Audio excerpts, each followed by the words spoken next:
This is Hannibal from the HannibalTV.com with a quick Wrestling Observer review that I found relevant. This is the August 10th, 1992 Observer, but it's relevant because Jesse Ventura was on the Graham Bersinger interview show last week, which is a major interview show.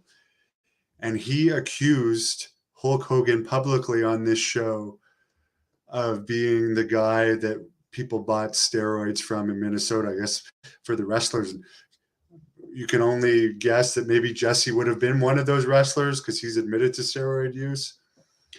That was actually the first I had heard of at that time of Hogan ever being accused of a drug dealer. Hogan has admitted to using cocaine, weed, and steroids. He sells weed now. Now weed is legal to sell. I believe he has a company or something. He's been doing the rounds.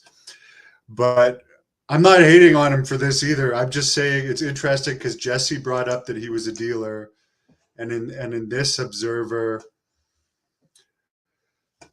Dave Meltzer brings up that Billy Jack Haynes and Billy Graham accused Hogan of using cocaine, which Billy Jack Haynes, I believe, was a cocaine dealer. He said it numerous times. He's went into great detail on it.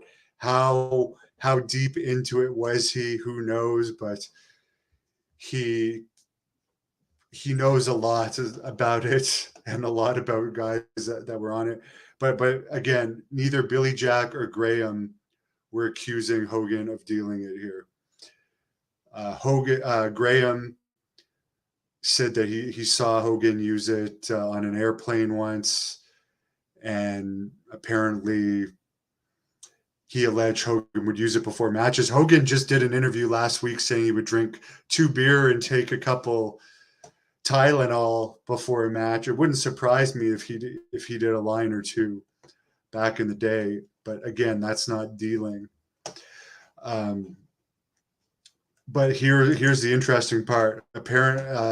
Meltzer brings up that David Schultz, who is a fairly credible person, went on a radio show and said Hulk Hogan used to sell a potpourri, this is quotes, a potpourri of drugs throughout the 80s and was known in wrestling circles as the Tampa pipeline, end quote.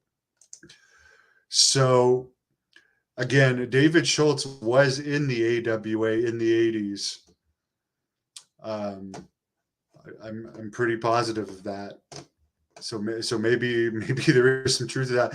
And Meltzer brings up here that with Schultz openly saying that on a radio show, and this could be the same thing with Jesse saying it last week, that Meltzer believes Hogan should have filed a lawsuit against him for publicly accusing him of being a drug dealer. Although he says at the same time that would only bring more publicity to the accusations, and more people may come out with the same type of accusations. So again, as I said, I wouldn't have even looked twice at that. Other than I have met Schultz a bunch of times, and he speaks his mind. He's been nice to me some of the times. I have to admit, he did blow me off at the Cauliflower Alley Club for doing an interview. But he has done other interviews with me. Maybe it was a long day there. But he's done interviews with me before and since then. And I did spend time with him during the first interview I did with him. And I believe that David Schultz isn't the liar, to be perfectly honest with you. I believe he's not a liar. So I just find it interesting that Jesse Ventura is now collaborating Schultz's story, that back in the AWA days, Hulk Hogan dealt, which I don't care about. And obviously he's not good. In the year 2023, at 70 years old, it doesn't matter. So and now he does formally deal weed. So there you go. I don't care. And like Bret Hart's admitted to doing coke in the 80s. The Iron Sheik, Mr. Perfect, died from it. Bam Bam Bigelow died from cocaine intoxication. Big Boss Man was related to that.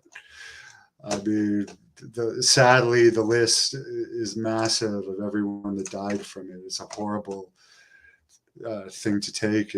And Billy Jack Haynes said in a recent interview with me that Hogan's actually lucky to be alive with the amount that he had seen him taking. Yeah, Alex, hooking him up is not the same as dealing. There you go. I don't know about that.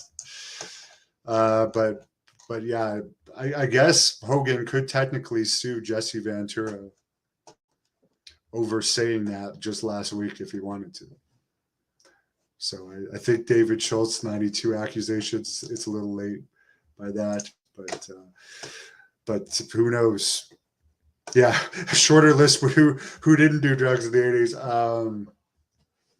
Some form of drugs, I believe maybe Greg Gagne didn't. Although I think Jim Brunzell has openly admitted that he would have the doctor's bag at various points, and they were tag team partners. So I can't personally picture Greg Gagne doing anything, and I commend him for that.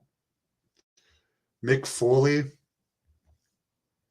I don't think he did anything, but he wasn't from the 80s. He was from the early 90s. He only was a rookie in the 80s. Because I've heard Ricky Steamboat say he would do speed before a match. So yeah, Backlund drank at various points, but he eventually stopped drinking because Backlund said a story when he was inducted to the George Tragos Luthez Hall of Fame, where once he was pulled over and he was driving under the influence and he threw his keys or something because he had heard if you don't have your key, or he was coming up to a police stop or something along those lines. I'd have to rehear it again, but I was shocked to hear that back in those days, Backlund would consider driving under the influence, and then he stopped. He completely cleared up. But I have heard of Backlund taking CBD in recent years, but not anything like that. But he did drink at one point, but he didn't like it. And when he saw the people doing drugs, and that started getting into it. Actually, I recently saw a picture of Backlund partying with Andre the Giant too. So he did let loose every once in a while. I'll say one last thing from this same Observer. It talks about Randy Savage being on the Arsenio Hall show to pump a match with Ultimate Warrior. And he was asked if he ever took steroids. And he said he experimented with them at one point, but they were poison. And he suggested to not do them. And Meltzer makes the joke, well, he experimented with using a typewriter at one point. And of course, Savage died very young and got massive from that Spider-Man movie. And I know Rip Rogers said when they were roommates, Savage would do cocaine. And in later years, Gorgeous George, Savage's ex-girlfriend, there's an interview with her on this channel where she says when they were going out, he was using ecstasy a lot. Coincidentally, something that Ted Hart was apparently recently just pulled over for, which I believe ecstasy is a lot less damaging. But yeah, don't do drugs, guys. Hogan survived, and he's doing great, and I'm happy about that. But look at all the wrestlers that passed young. I'm glad they have the wellness program, at least in WWE. I don't know if any of the other companies. I think they allow testosterone replacement though, because there's a lot of massive guys in WWE. But for the recreational drugs, I mean, the Pipers of the world, they wouldn't have ever had a job in this day and age. They would have had to work normal job. Piper, I guess, would have been an actor because You guys can look up any shoot interview. Piper was one of the worst when it came to the recreational drugs. And I'm not talking about just on my channel, but he lived a great life. And I even saw an interview with Piper when he was talking about dead wrestlers a few years before he died. And he even said in this interview that he couldn't believe he was alive with everything he's done. Betrayed by sin, has learned his lessons, 15 years clean. Congratulations.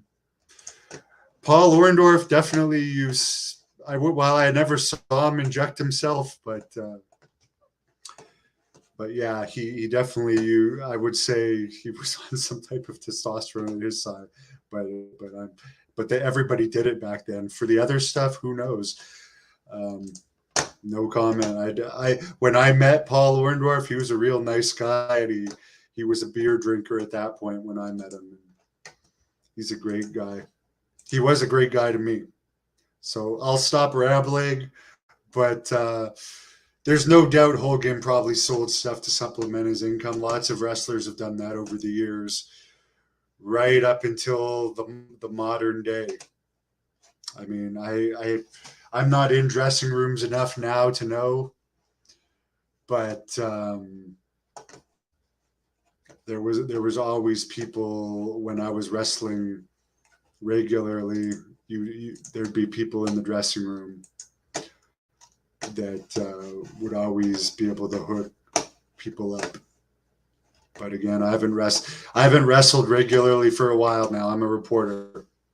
Have a great night. Thanks for tuning in. Thank you for watching the Hannibal TV. Please like this video if